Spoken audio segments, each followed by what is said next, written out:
The African Center for Energy Policy, ACEP, is alleging that the Ghana National Petroleum Corporation is seeking to assign interest in some of Ghana's oil blocks to Jubilee Oil Holdings, a company registered in the tax haven of the Cayman Islands.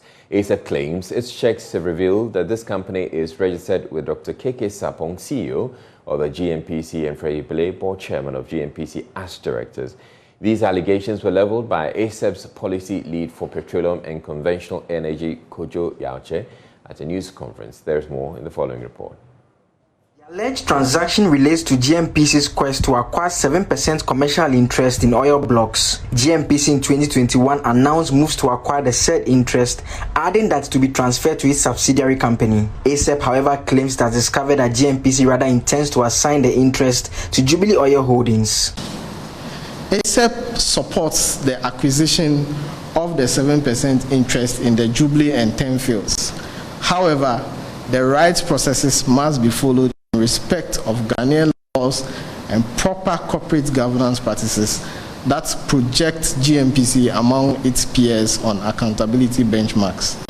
In addition, how the corporation has become broke from a strong cash position in the early years of oil production is a major subject for government's attention. Otherwise, additional interest will not necessarily produce a better corporation. Again, the PRMA reflects the country's philosophy on the management of petroleum resources. It is not the enemy of GNPC. The corporation must find ways to fit into that philosophy to advance the overall national interest, rather than the attempts to evade the dictates of the PRMA with convoluted schemes such as the new efforts to relocate assets in Ghana to the Cayman Islands. Mr. Yauche has been given some additional details regarding its search on Jubilee Holdings. GNPC, at the time of communicating to the public, knew that its intention was to assign the interest to a company called Jubilee Oil Holdings Limited, registered in the Cayman Islands, with Dr. Keke Sapong and Mr. Freddie Blay as directors.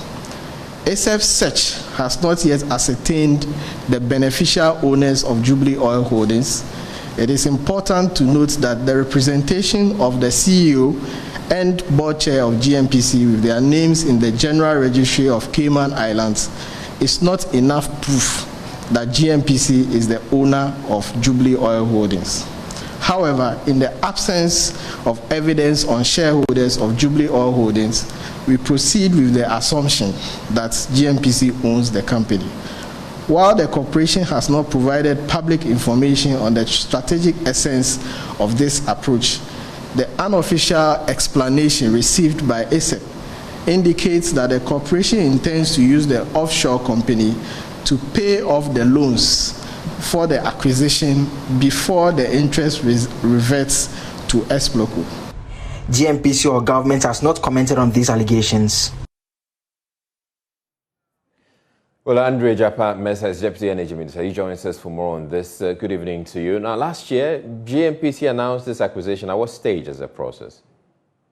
Well, good evening, and good evening to your church listeners.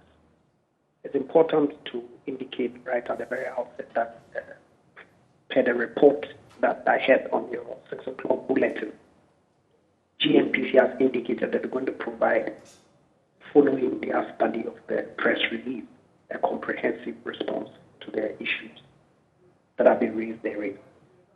But I think that it's important to put the issues in proper perspective. All right. Because I think that ACEP completely misunderstands the transaction. All right. Okay. In the first place, GNPC has not and did not incorporate Jubilee Holdings. Okay. Now, Anadako, which owned some interest, both Jubilee and 10, sometime last year indicated to government that they wanted consent to transfer its interest to Cosmos, which is also a partner in those two blocks. Now, following extensive negotiations, okay, government of Ghana decided that it was going to take some stake in the transfer that was being made to Cosmos as part of the conditions for consent 25% into the transfer. Now, that stake had to be paid for. Okay. Now, at the time of completion of the transaction, that payment obviously was not ready because some approval processes had to be undertaken before the payment can be effected. So in order not to jeopardize the interest that government had sought to take, Anadako incorporated Jubilee Holdings and ring-fenced that 7%, okay, into that entity to enable it to transfer the remaining to Anadako Cosmos. Now, post that eventuality, what then would transpire was that government of Ghana needed to pay for those shares before Anadako can then transfer the interest that they had ring-fenced in Jubilee Holdings to GNPC or its nominee, which my understanding is going to be GNPC ex-local. So to suggest that GNPC has incorporated the company Jubilee Holdings with a view to move the assets offshore is completely misunderstood. It clearly demonstrates a lack of appreciation of the nature of the transaction. It will be interesting for ACEP to provide documentation that suggests that indeed GNPC was the one that proceeded to incorporate the company Jubilee Holdings. Any transaction lawyer who looks at the transaction documentation would appreciate what it is that took place at the time that the transaction between Anadako and Cosmos was taking place, at which point government had indicated an interest to acquire that 7%, based on which that 7% had to be put in a vehicle pending the payment before the transfers were effected. So it's important that when civil society organizations are putting out information that seeks to suggest some wrongdoing on the part of officials, they put out the facts so people can interrogate them as such.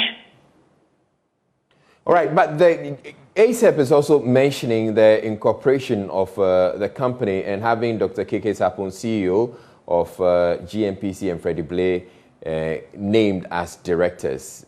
Look, my understanding is that following that initial completion between Anadako and Cosmos, at which point that vehicle was created to ring-fence the 7% that government had indicated to transfer, that the Ministry of Finance has advanced some monies to GNP to enable them acquire those shares. Obviously, a company cannot exist without directors. And so if that transaction has been concluded, then it makes sense that the director, the board chairman of GNPC, and the chief executive of the GNPC will be made as directors of that company. Corporate governance structures, ex-local has been a dormant company for a long time. And so at the point when the decision was taken to move GNPC into an operatorship, okay, if you recall that when the Aker Energy transaction came to Parliament, GNPC indicated clearly that its intention was to acquire the 37% in Aker and also the 70% in AGM with ex-local as a vehicle, okay, and that the intention was to strengthen ex-local to then become the operator wing of GNPC. So when this opportunity arose, it made sense that ex-local would be the vehicle that is used ultimately to acquire those shares, okay. But there are processes that ought to take place before those transfers can be effected. And so merely on account of the fact that you've seen Dr. K.K. Sapon and Mr. Freddie Blay as directors, to conclude that some wrongdoing is being occasioned, that some people are looking to offload shares in Ghana offshore, clearly it's disingenuous. All right, so there's GNPC ex-Loco, which we're very familiar with, but then Jubilee Holdings, what's the role? And where are we positioned? I just indicated to you that Jubilee Holdings was incorporated by Anadako to ring-fence the 7% out of the, I believe, 35% of sole stake that they were transferring to Cosmos. Okay, because government had indicated an intent to acquire those shares. Now, if at the completion of the transaction between Cosmos and Anadako, those shares were not ring-fenced, what it meant was that they had to offload all of it to Cosmos. But of course, that per the approvals and the negotiations that are taking place, was not to be the case. And so they needed to create a temporary vehicle to hold those shares pending payment by by the government of Ghana before those transfers can be made to GNPC or its nominee. It's a very simple, basic transaction that any lawyer who is transaction knowledgeable can explain to you within the twinkle of an eye. I do not have the documentation with me here because I just I was driving home when I heard the conversation already. I was surprised that anybody could put that spin to this transaction. And so when the call came to easily explain this thing, and all the documentation are available for people who would be minded to look at it closely to conclude that indeed no wrongdoing or untowardness has occasioned at all. All right. Thank you very much, Andrea Japa Mesa. It's a Deputy Energy Minister.